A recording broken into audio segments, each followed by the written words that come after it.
This is Game 4 of the NACT Fall Season Grand Finals. Game 4, match point. Mobazane finally gets the Julian, finally has something a little more comfortable, I think, in the hands of him.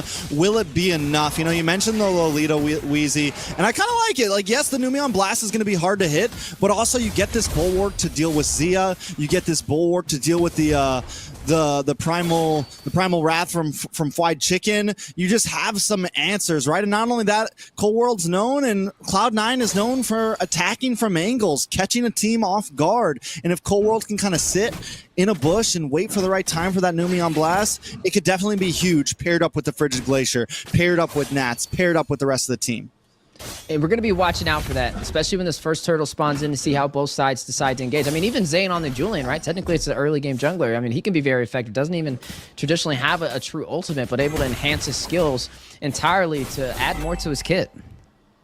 Yeah, and that kind of leads to a lot of the early game that can really benefit them. Cold World actually taking a lot of damage, while Mobazane inside the enemy's jungle here, trying to refuse some of that farm to the side of Cloud9.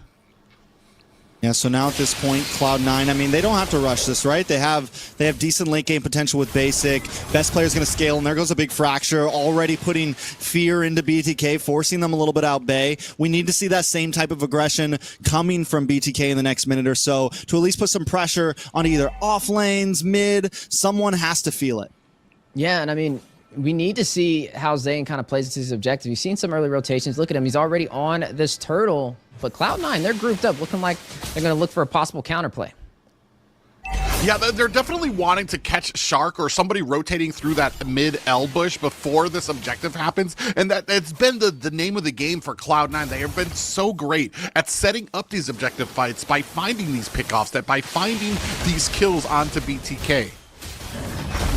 And so Turtle goes over to Mobazane. BTK feeling confident, feeling comfy. They take a gold lead, which in previous games, even when they got a Turtle or so, it didn't translate to a huge gold lead. Normally, Cloud9 did very well at kind of just outmaneuvering them on the map to make sure they stayed a little ahead in farm. So BTK with a nice advantage right now.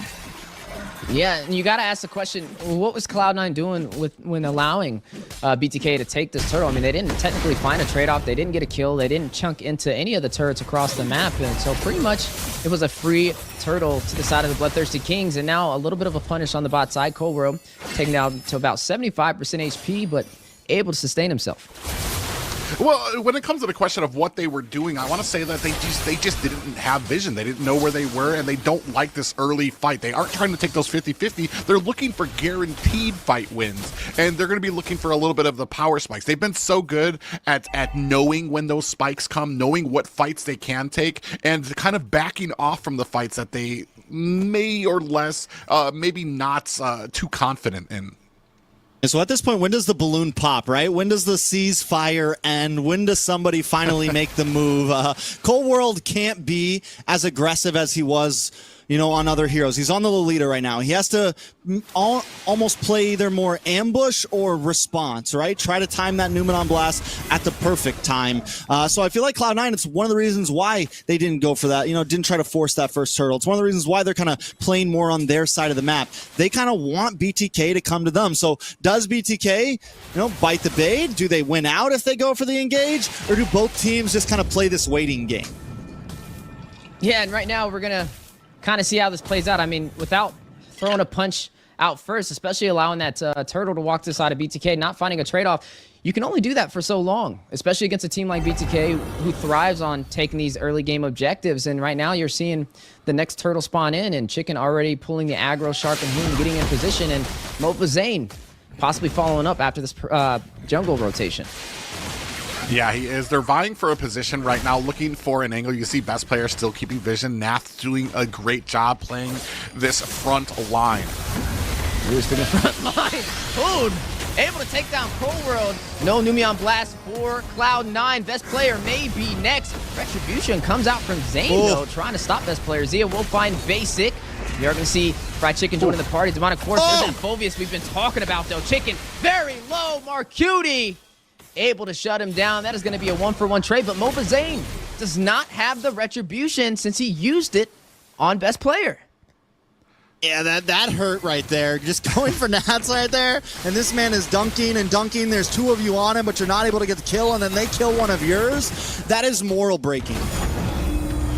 Not just that, but I want to say they kind of did very well in that fight. Were able to find 2 kills there, but end up losing the objective. They have to push back because of that retribution. Not the play you want to make at the and an objective is on the line. Yeah, but Zia able to take the turret on the bot side, so there are some answers still working in BTK's favor, effectively finding a trade for that turtle. I mean, they have a turtle of their own, so it's not the hardest loss. I would still say BTK is still in a good position. They haven't lost a turret so far. And Mobazane does have Bloodwings in. For the first time, I think, in every game, he's actually a little bit ahead in gold. Is Clear is able to keep up, if not outdo best player, which is going to be important. He's going to be a big damage dealer. He needs to be able to keep up in levels to actually fight for this third turtle in First Lord. And BTK in a position now where they can kind of dance a little bit. And I really like Shark on this Ruby pick. I think it's another one of the things that is stopping Cloud9 from being so aggressive. There is this possible threat that if you engage too much and you get locked up too long, you're going down. Yeah, and we have a little bit of a flank play here. 48 seconds left for this turtle, and you can see BTK starting to set up a lot more comfortable on the map than they have been in the past. Well, at least in the past few games of this series. They're always kind of prominent when it comes to these objectives. Now you can see them pushing towers, so they're able to kind of get that map control. Yeah, and again, Cloud9 not finding a trade from losing that turret on the top side. You're seeing them kind of putting some heavy focus into the mid-river, but BTK quick to respond back and doing a great job on maintaining the pace for this match. Zia also, having a very clean game right now, but he might not be having one.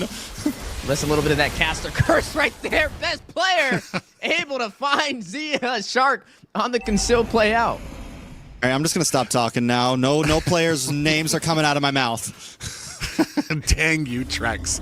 Cost Zia. Mobazane able to go ahead, find himself that turtle, though. So they are able to kind of match it up with something, still maintaining a slight gold lead. I want to say this is the first gold lead that BTK has had this entire series. A little unfortunate, though, as Cloud9.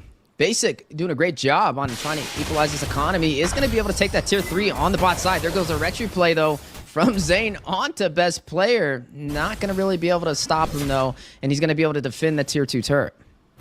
RQT also takes a nice chunk of damage. Honestly, it still feels very down the line. BTK up in towers, but I'm wondering, once again, when does the balloon pop, right? When does the team just go all in? Or is this going to get dragged out into First Lord until both teams are forced to go all in and make that big 5v5 happen? Taking a look at the items, back to Zia. I'm sorry, but I got to mention you.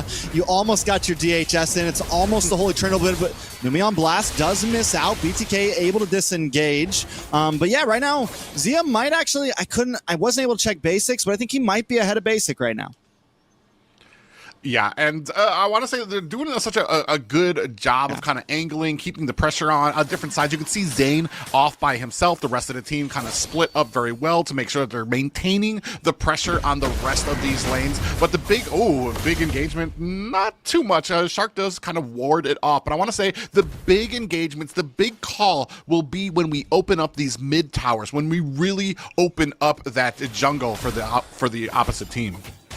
Well, Trex, he's raising the question, when does the balloon pop? And I'm definitely thinking that balloon is going to be basic, right? I mean, he's on this carry. The later this goes, the more core items he'll be able to stack up, and effectively the harder he's going to be able to hit. So BTK definitely wanted to continue putting on this pressure, but they're doing a really great job so far. We got to see how they kind of play into this Lord, right? If they can take this Lord, then effectively they should be able to take that tier 3 turret in the mid lane. They're going to start the engagement nice and early. The knockup on the Cold World. There goes Internal Guardian dropping down as well, but he's able to sustain himself, and now there's going to be a couple of utility wasted for the side of the Bloodthirsty Kings, and the Lord still intact. Yeah, that's the point, is you wasted so many utilities to kind of go on the Cold World, don't get the kill, and now you have none of your ultimates left for this objective. Oh. Might win. There goes a flicker play, though.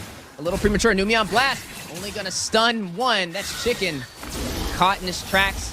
And that's a good read from the Bloodthirsty Kings to create that separation, baiting out some of Cloud9's utility and effectively winning over this Lord. I'm telling you, this Ruby pick on Shark, man, it is doing the job. And not only that, Zia's having a good game. Overall, the team, and maybe it's the Julian too. Maybe it's Zane finally getting on the Julian, not having to pick up a Paquito. But either way, BTK just feels like a slightly different machine in this game. They feel more comfortable. They feel the ability to dance. They feel the ability to move. And it just seems like a lot of these fights are going into their hands easier than usual. Yeah, a lot easier than usual. They're starting to put the pressure onto all of the lanes. Lord pushing at bottom. Hoon finds himself a tower. And the split. Look at the split right now between the team. Zane's up by himself over there, able to get those split push. And I was actually worried about the split push coming from best player here. We've seen it before on the Nolan. He's able to create that pressure to where BTK can't answer these fights for like 10 seconds more, or the side of Cloud9 is going to be able to kind of find those angles. And speaking of angles, able to connect with I'm Offended play. Mobazane finding Cold World. No Numion Blast for Cloud9. BTK looking to punish Zia. Joining the party finds Nats.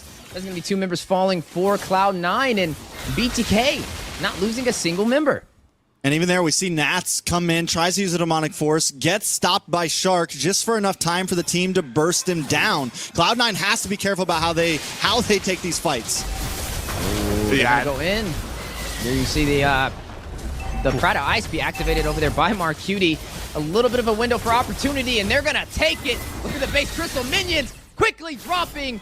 Cloud9 members starting to spawn in. Nats now joining the party. They don't have minions in range for the base crystal, and BTK will disengage. Ooh, I mean, you live to fight another day. This game is still firmly in BTK's favor right now. A 7K gold lead for them. Only one more high ground left for the side of Cloud9. A very different game than we've seen from the first 3. Yeah, very different, very different game. 7,000 gold lead for BTK. Even in the past, when they were winning out in fights, they were normally behind in gold, but this time it is completely in their hands. And they have some picks that are actually countering Cloud9 this time. They have some picks that are actually answers. Even Marcutie, those Frigid Glaciers aren't as important, right? Because the rest of the team can't dive in on top of BTK when he lands them. Taking a look at the items, Mobazane almost completely stacked out. He has a 2K gold lead, a little over a 2K gold lead over best player right now. Luckily, best player has hit level 15, so he can at least retry along with the best of them, but it's not going to be easy because he has to get on a Nolan. It's not a Hayabusa where you can just, quad shadow in. He has to get pretty up close and personal, look for that fracture play, look for that steal. Yeah, and it's not going to be the easiest setup for Cold World as well. I mean, we haven't really get to see too many of those Numion Blasts hit the mark. I mean, a couple of times we may catch Chicken, may catch Shark out of position, but not finding the setups that Cloud9 can make the most of. Speaking of setups, Nat's forced to join the battle. Taken down by Hoon, one member falling for Cloud9, which will give BTK the advantage for this Lord play. But best player, Marcutie, Cold World, Basic, they're not going to let it go for free. They're going to continue to engage. There goes a big Numion Blast. That's a Hoon. Best player finding Zia. That's going to be another kill. Mobazane able to find one as well. Zia will fall. The ADC no longer standing for BTK. Hoon able to find best player. Zane finding Basic. Retribution in BTK's favor. Should be able to secure this Lord and able to win that trade, but they're going to go in. I think they're going to try and close it out. They're going to try and take match point away from Cloud9.